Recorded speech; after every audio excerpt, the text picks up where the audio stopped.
आज हम बात करेंगे मायोकार्डियल इन्फेक्शन के बारे में। तो हम देखते हैं कि ये जो है दो वर्ड से मिलके बना हुआ है, जिसमें से अगर हम मायोकार्डियल की बात करें तो इसका मतलब होता है हार्ट मसल्स।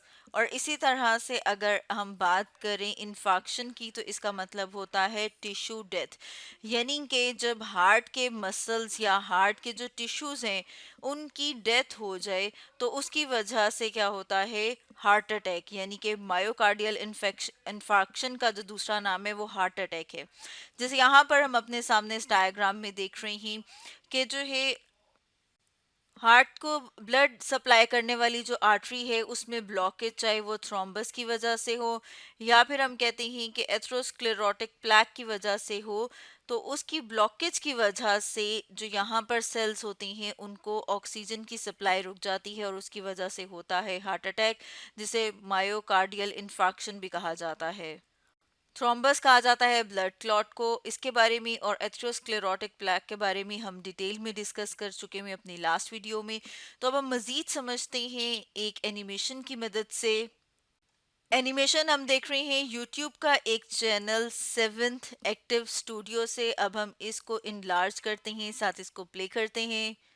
तो जैसे कि यहाँ पर हम देख रहे हैं कि हमारी चेस्ट कैविटी में मौजूद है हार्ट, और हार्ट को हम पंप होता हुआ देख रहे हैं। हमारे हार्ट का काम क्या होता है कि हमारी बॉडी में ब्लड को सप्लाई करना, ब्लड को पंप करना, जैसे यहाँ पर हम देख रहे हैं।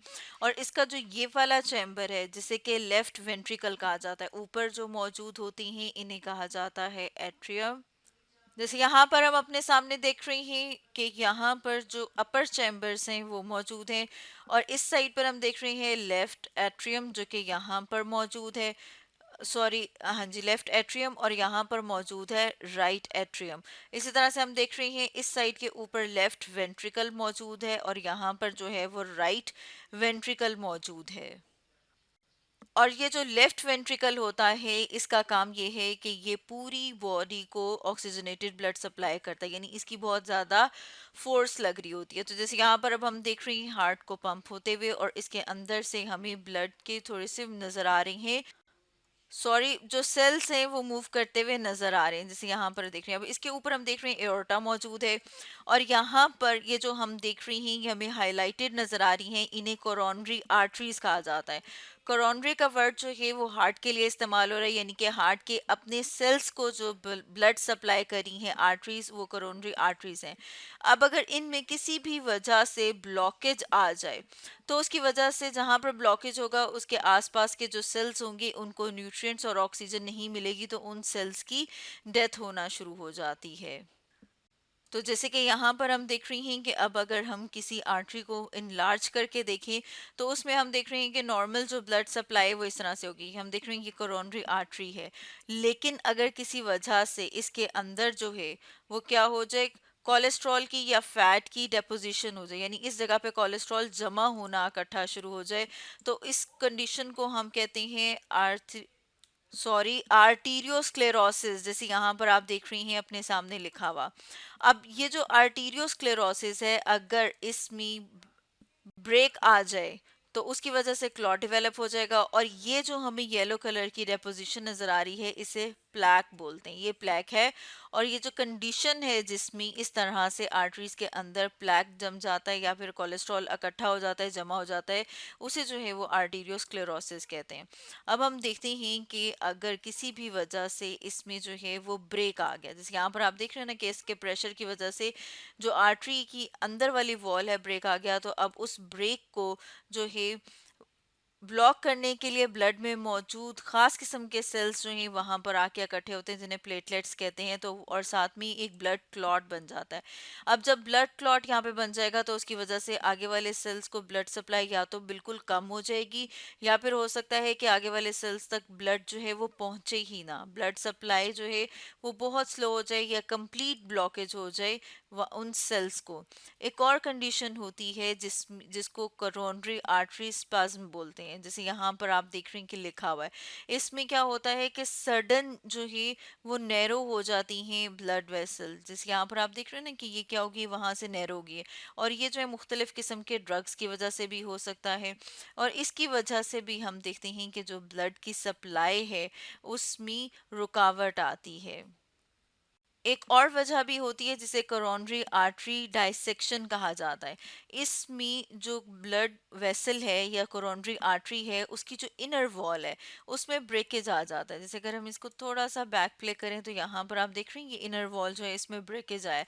और जब इसमें ब्रेकेज आता है तो उसकी वजह से भी, क्योंकि जब ब्रेक आया है तो अब उसको हील करने के लिए या उसको वहाँ पर रोकने के लिए ब्लड क्लॉट बन जाता है। और ब्लड क्लॉट जो है जब बनेगा तो उससे आगे के जो सेल्स हैं उन तक जो है ब्लड नहीं पहुंचेगा। जब ब्लड नहीं पहुंचेगा तो ऑक्सीजन और न्यूट्रिएंट्स नहीं पहुंचेंगे। तो उसकी वजह से क्या होगा, जिस हिस्से में डैमेज होगा उसके आसपास वाले जो सेल्स हैं, जैसे यहाँ पर हम देख रहे हैं ना, अगर यहाँ पर डैमेज है जहाँ पर मेरा कर्सर है तो उसके आसपास वाला एरिया आप देख रहे हैं आपको डार्क ब्राउन से कलर का नजर आ रहा है। उसकी वजह क्या है, उसकी वजह ये है कि अब ये वाले जो सेल्स हैं इन तक ऑक्सीजन नहीं पहुंचेगी, न्यूट्रिएंट्स नहीं पहुंचेगी, इन सेल्स की डेथ हो जाएगी। और जब इन सेल्स की डेथ हो जाती है उसकी वजह से होता है मायोकार्डियल इन्फार्क्शन, जिसे कि हार्ट अटैक भी कहा जाता है। जैसे कि यहाँ पर आप देख रही हैं, अगर हम इसको थोड़ा सा बैक प्ले करें तो ये वाला जो एरिया है वो आपको जो है वो डार्क कलर का नज़र आ रहा है, बाकी अगर आप हार्ट से कंपेयर करें, क्योंकि यहाँ के जो सेल्स हैं उन तक ऑक्सीजन नहीं पहुँच पा रही। और इसकी वजह से होता ये है कि हमारा जो ये रीजन है, जो चेस्ट का रीजन है, या फिर हम कहते हैं कि अपर साइड के ऊपर जो है वो पेन होता है। और जब पेन होता है तो उसको एंजाइना कहा जाता है, समटाइम्स एंजाइना अटैक भी कहा जाता है। और इस तरह से हम देखते हैं कि ये जो दर्द है वो बाजू की तरफ को भी आता है कि इस एरिया में जो है वो डिस्कम्फर्ट फील होता है। ये भी एक साइन होता है जिससे पता लगता है कि कोरोनरी आर्टरी जो है उसमें कोई डैमेज आ गया है। अब अगर हम कुछ और सिम्टम्स की बात करें तो उसमें हम देखते हैं ब्रेथलेसनेस, यानी कि सांस जो है वो उखड़ना शुरू हो जाता है, चक्कर आते हैं, पसीना आना शुरू हो जाता है, नौजिया यानी कि मतली वाली फीलिंग होती है।